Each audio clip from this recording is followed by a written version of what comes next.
Today we're recording the show, and we're having a wonderful time. This company is terrific. The cast recording of The Visit, which has taken 14 years to finally get to this point and to be on Broadway. So it's very, very exciting for us. Today we're here at Avatar Studios doing our cast recording. So it has a real family collaboration feel to it. We're all sitting out here like it's our living room. It's like our dad's den with the wood paneling. I think this is really one of their strongest works. And these are some of the most beautiful songs you've ever heard, really. It bears listening over and over again. It's so sophisticated that it requires a recording to really understand the complexity and the craft that's in this score. It's remarkable. I don't think there's a collection of voices on Broadway at this moment in time that is more glorious. I think that this cast is making a sound unlike any that's out there, and I want it preserved for history. We're going to see our joy ascending, and never again will troubles rise. We're going to have a happy ending, a miracle made right in front of our eyes. Fred and I have been attracted to material which usually has a strong entertainment value. At the same time, underneath that entertainment is something not necessarily dark, but something which exposes human behavior in a way that is more than just light entertainment. It is both high art and entertaining bang for your buck. There's one explanation of what the show's about that makes it sound like a soap opera. There's another explanation of the show that makes it sound like an old morality tale. And in fact, it's probably both. It's a wonderfully atmospheric story and a great love story, an operatic love story. Operatic in the sense of the high aspiration, the art, the artfulness of the piece. It's about the richest woman in the world who has a score to settle. She was bullied. She wants vengeance. She wants the town to know that they were too small for her. And there's an awful lot of ways you can justify some really bad behavior if you're needy enough. And there's no question that these people are needy. Many years ago, in Brocken, joy would overflow. In Brocken, everything was bright here, absolutely right here. Goethe spent a night here. In Brocken, bleib du bist so schön. They're financially needy. They're morally needy. They are really in a bind, and she plays that like a master politician. It well may be she'll answer the prayers we've offered. She's home to stay. Well, anyway, she's home at long, long last. I think it's about the moral choices that we make when temptation is put in front of our faces. Materialism, the value of life, what our personal values are, and what you'd be willing to throw under the bus. And what is the town prepared to do? What compromises are they prepared to make in order to satisfy their needs? All of the landed gentry you'll see will send out an invitation to me. Come to my party in yellow shoes. Don't I look smart in my yellow shoes? State of the art and forever in style. I'd walk a mile wearing a smile. Wearing a smile. Wearing a smile. Wearing a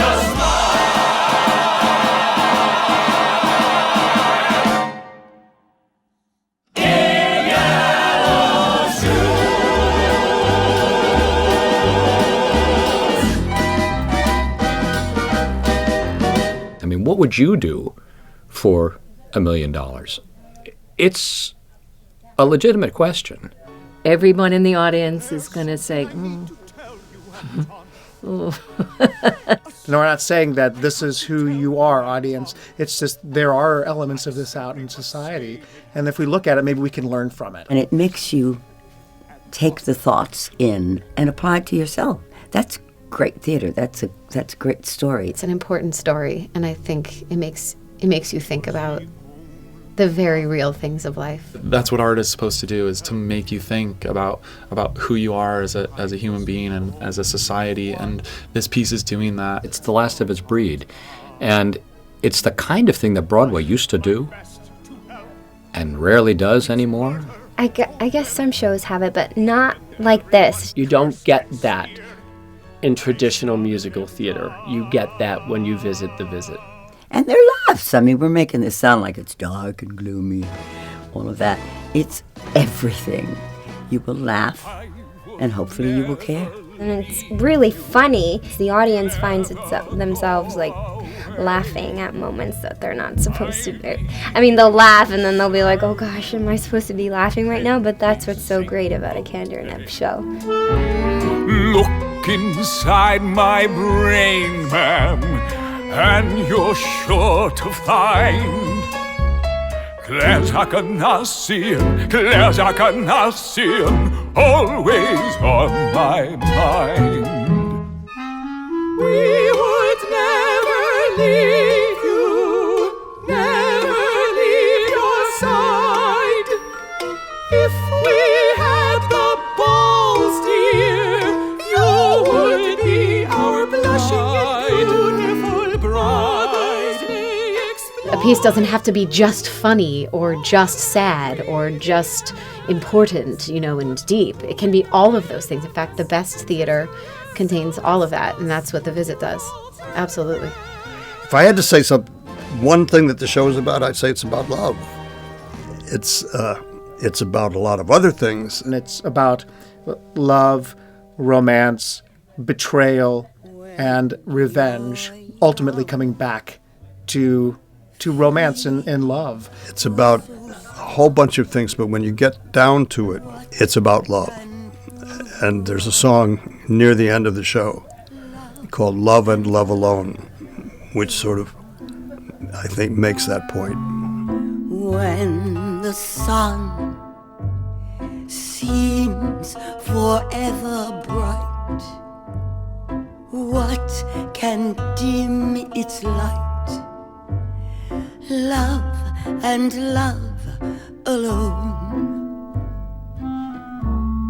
So beware, young love, lost in a kiss. There's a truth, young love, simple as this. Every fond hello ends in goodbye.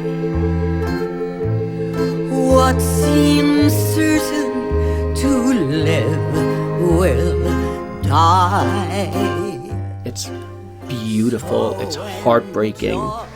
It's melodic. It's tuneful. You want to sing along with it. I actually want to renew my vows and have you sung at my wedding. It brings me to tears when I listen to the music. And my answer is you. And it overwhelms. It comes up to here.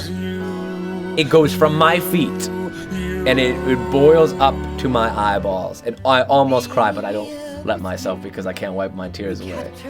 It's Chita Rivera giving what I believe is a legendary performance that will be talked about, not for years to come, but for decades to come. I think it's a historic performance. Oh no, my dear, please rest assured, I never did forget. Everywhere you, in every dream I dream, there's a specter of you.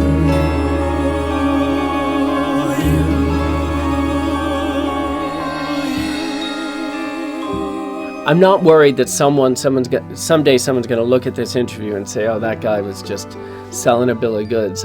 I think I'm going to get to do the I Told You So dance. A lot of people in a lot of circumstances get in front of a camera and say, this production is the greatest thing I've ever been in. These people are the most wonderful people I've ever worked with. And a lot of that is lip service. In this particular instance, we are just all so damn grateful to be in that room.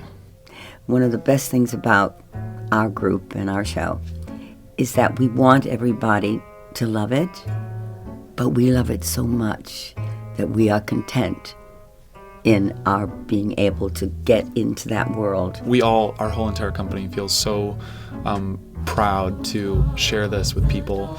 A lot of us wouldn't even care if we got paid, that we could just be there telling the story. Hopefully that'll come across in the recording. I go home every night and journal about something that someone said, one of these legends said. So it's really, really special. I hope that people really love the album. We do. Anyone studying musical theater will look back upon this production and this cast and remember it as one of the really great shows to have found its way to Broadway.